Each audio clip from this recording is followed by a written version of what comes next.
Biological rhythm wise, circadian rhythm wise, তোমার বডিতে গ্লুকোজের অ্যাভেলেবিলিটি ওয়াইজ সাইন্টিফিক্যালি প্রুভেন এই টাইমে পড়াশোনা করলে অনেক অনেক বেশি এফেক্টিভ হয়।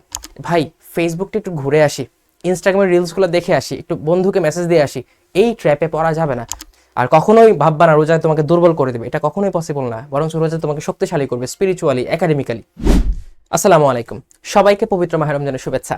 রমজান মাস চলে আসলে আমাদের কাছে স্টুডেন্ট এন্ড থেকে যে প্রশ্নটা সব থেকে বেশি আসে সেটা হচ্ছে, ভাইয়া রমজান মাসে পড়ার বেস্ট টাইম কোনটা, আমি কোন টাইমটা ফলো করব বা আপনি কোন টাইমটা ফলো করেছিলেন।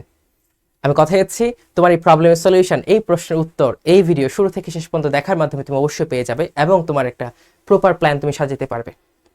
আরেকটা প্রিকশন মনে রাখতে হবে, রমজান মাসের রুটিনটা সাজানোর ক্ষেত্রে আমাদেরকে মাথায় রাখতে হবে আমরা নামাজের টাইমটাকে প্রায়োরিটি দিব, নামাজের ওয়াক্তটাকে বেস করে আমরা রুটিনটা ফলো করব, রুটিনটা সাজাবো, সেই ক্ষেত্রে পুরো দিনটা একটা ডিসিপ্লিন ওয়েতে সাজাতে পারবো আমরা। আর আমার এক্সপিরিয়েন্স থেকে বলছি, রমজান মাসে দুই ধরনের পাবলিক পাওয়া যায়। একটা গ্রুপ অফ পিপল হচ্ছে তারা রাত জাগা পাখি, ওরা রাত জেগে পড়াশোনা করতে পছন্দ করে এবং সেহরির পর ঘুমিয়ে যায়। একটা গ্রুপ অফ পিপল যারা রাতে ঘুমিয়ে যাওয়ার চেষ্টা করে, সেহরির পর থেকে তাদের দিনটা শুরু করে এবং তদানুযায়ী পড়াশোনা শুরু করে এবং প্রপার প্ল্যান ওয়াইজ আগাইতে পারে। আমি কোন গ্রুপে ছিলাম লাস্টে বলছি। সো প্রথমে চলে আসি, যারা রাতে ঘুমিয়ে গিয়ে সকাল থেকে দিনটা শুরু করতে চায় তারা কিভাবে রুটিনটা সাজাতে পারে। এক্ষেত্রে আমি দেখো ইফতারটাকে মেন ধরছি, অর্থাৎ ইফতার থেকে শুরু করছে। তুমি ইফতার করবে, সারাদিন রোজা রেখেছো, বডি ওর্ন আউট বা অনেক টায়ার্ড, তুমি একটু বিশ্রাম নিবে, ঠিক আছে। বিশ্রাম নেওয়ার পর চেষ্টা করবে বিশ্রামটা যাতে ঘুমে পরিণত না হয়, বিশ্রামটা নিয়ে নিজেকে আপলিফট করে চেষ্টা করতে হবে সারাদিন যা পড়েছো ওইটা রিক্যাপ করা। সেটা হতে পারে 20 মিনিট, হতে পারে 30 মিনিট। তারাবির নামাজে যাওয়ার আগে সেটা রিক্যাপ করবে, তারপর তারাবির নামাজে যাবে। তারাবির নামাজ পড়ে এসে তুমি যেটা করবে, প্রথম কাজ, ভাই ফেসবুকটা একটু ঘুরে আসি, ইনস্টাগ্রামের রিলসগুলো দেখে আসি, একটু বন্ধুকে মেসেজ দিয়ে আসি, এই ট্র্যাপে পড়া যাবে না। তুমি একবার ফেসবুকের যে রিল ভার্স এটাতে যদি ঢুকে যাও তখন এখান থেকে আর ফিরতে পারবে না, তোমার পড়াও হবে না, ঘুমানো হবে না। সো খুব স্ট্রিক্টলি মেনটেন করতে হবে, নো সোশ্যাল মিডিয়া। তারাবি থেকে এসে কি করতে হবে, সোশ্যাল মিডিয়াকে অ্যাভয়েড করে, বয়কট করে তোমাকে চেষ্টা করতে হবে রিফ্রেশমেন্ট, অর্থাৎ খাওয়া দাওয়া এবং অন্যান্য কাজকর্ম করার, এবং খুব তাড়াতাড়ি সেগুলা ক্লোজ করে রাত 11টা থেকে 4টা পর্যন্ত ঘুমায় যাওয়ার, অর্থাৎ 5 ঘন্টা তুমি এখানে ঘুমাইতে পারবে, হুইচ ইজ ইনাফ। তারপর সেহরিতে উঠে যাবা, আম্মু ডাকবে, সেহরিতে উঠে সেহরি করবা। সেহরি করার পর তোমার অনেক ইচ্ছা করে ভাই ঘুমায় যায় ঘুমায় যায় ঘুমায় যায়, বাট তখন ঘুমানো যাবে না, তোমাকে জেগে থাকতে হবে, পড়তে হবে তোমার ক্যারিয়ারের জন্য, তোমার সাকসেস, পড়াশোনার যে একাডেমিক সাকসেস সেটার জন্য।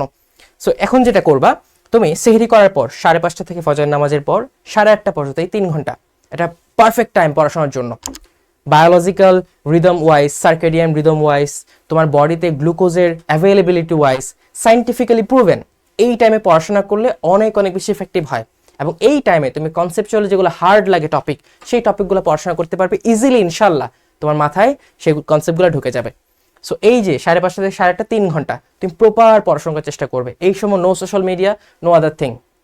তোমার যদি ঘুম পায় দাঁড়িয়ে পড়ো, হেঁটে হেঁটে পড়ো, বাট ঘুমানো যাবে না, কয়েকদিন কষ্ট হবে, বাট একবার যদি অ্যাডজাস্ট করে ফেলো তখন দেখবা ঘুম পাচ্ছে না।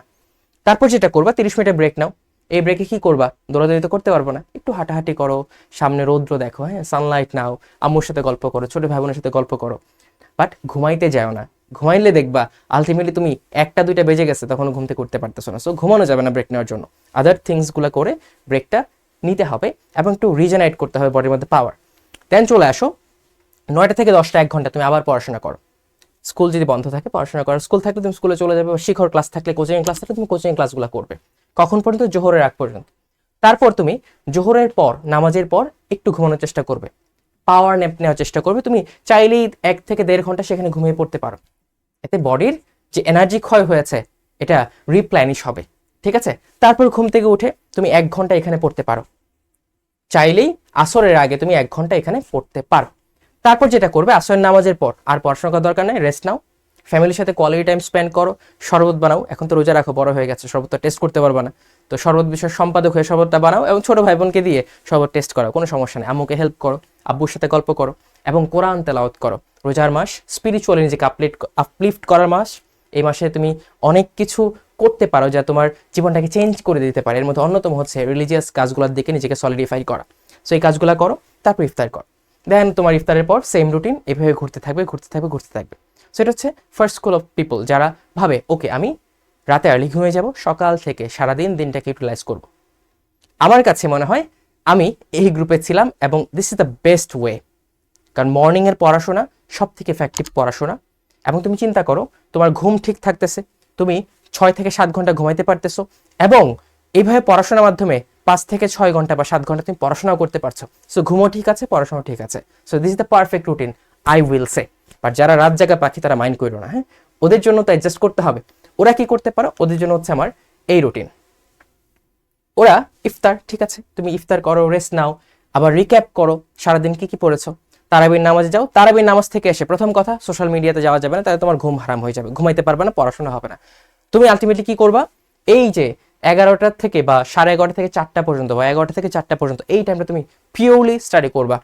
রাতে পড়ার একটা প্রবলেম হচ্ছে, রাতে পড়ার সময় ভাবি যে ঠিক আছে একটু ফেসবুক ঘুরে আসি, বা সবাই তো ঘুমাচ্ছে, একটু ফেসবুকে যাই না, ঘুমটা ভেঙে আসি, ঘুম পাচ্ছে, ফেসবুকে গেলে তো ঘুমটা ভেঙে যাবে আমার, আবার পড়তে পারবো, এই ফাঁদে পড়া যাবে না।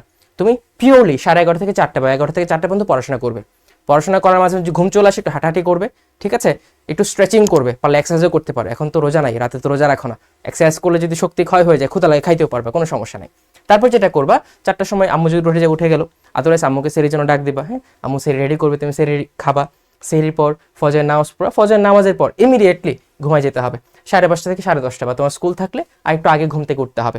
তারপর নর্মাল অ্যাজ ইউজুয়াল স্কুলের ক্লাস অথবা কোচিংয়ের ক্লাস বা শিক্ষকের ক্লাস থাকলে শিক্ষক ক্লাস করবা। এই ক্লাস করার পর তুমি জোহরের পর সেম পাওয়ার নেপ নিতে পারো 1 থেকে 1.5 ঘন্টা, এবং ঘুম থেকে উঠেই 1 ঘন্টা পড়তে পারো। চেষ্টা করবা এই 1 ঘন্টা এত হিউজ বা হেভি পড়াশোনা না করার, লাইট পড়াশোনা, যেগুলো তুমি পারো সেগুলো রিভিশন দেওয়া, যেগুলো দেখে তুমি তোমার কষ্ট করা লাগতেছে না, এত বেশি ব্রেন স্টর্মিং নাই, কারণ তুমি অলরেডি টায়ার্ড, দিনের শেষ ভাগে আছো, রাইট? তারপর যেটা করবো, আসর নামাজের পর সেম রেস্ট নাও, ফ্যামিলির সাথে কোয়ালিটি টাইম স্পেন্ড করো, কোরআন শরীফ তেলাওয়াত করো, ঠিক আছে, একটু হেঁটে আসো, বন্ধুর সাথে আড্ডা দাও, বাট নিজেকে সময় দাও, নিজেকে রিপ্লেনিশ করো। তারপর সেম দেখো ইফতার, এই সাইকেল চলতেই থাকবে, চলতেই থাকবে, চলতে থাকবে। সো মাই ডিয়ার স্টুডেন্টস, তোমরা যে গ্রুপ অফ পিপলই হও না কেন, গ্রুপ 1, গ্রুপ 2, তোমরা চেষ্টা করবে এইভাবে নিজের নিয়ম ওয়াইজ ডিসিপ্লিন ওয়েতে রুটিনটা সাজায় ফেলার অ্যাজ আর্লি অ্যাজ পসিবল, এবং নিয়ত করার যে রোজার মাস একটা রহমতের মাস, আমি চেষ্টা করবো এই রুটিনটা ফলো করার। আর কখনোই ভাববা না রোজা তোমাকে দুর্বল করে দেবে, এটা কখনোই পসিবল না, বরং রোজা তোমাকে শক্তিশালী করবে স্পিরিচুয়ালি, একাডেমিক্যালি, এবং আল্লাহই তোমাকে শক্তিশালী করবে। সো এইভাবে ভেবে পজিটিভলি আগাও, পজিটিভলি ভেবে তুমি যদি এই রহমতের মাসে ইউটিলাইজ করতে পারো, ইনশাল্লাহ তোমার জীবনটা চেঞ্জ হয়ে যাবে। সো এই ভিডিওটা দেখো, তোমার প্ল্যানটা সাজাও, তুমি কোন গ্রুপে সেটা কমেন্টে জানিয়ে দাও, আর যাদের দরকার আছে এই ভিডিওর এই গাইডলাইনে তাদের কাছে গাইডলাইনটা পৌঁছে দাও। আসসালামু আলাইকুম।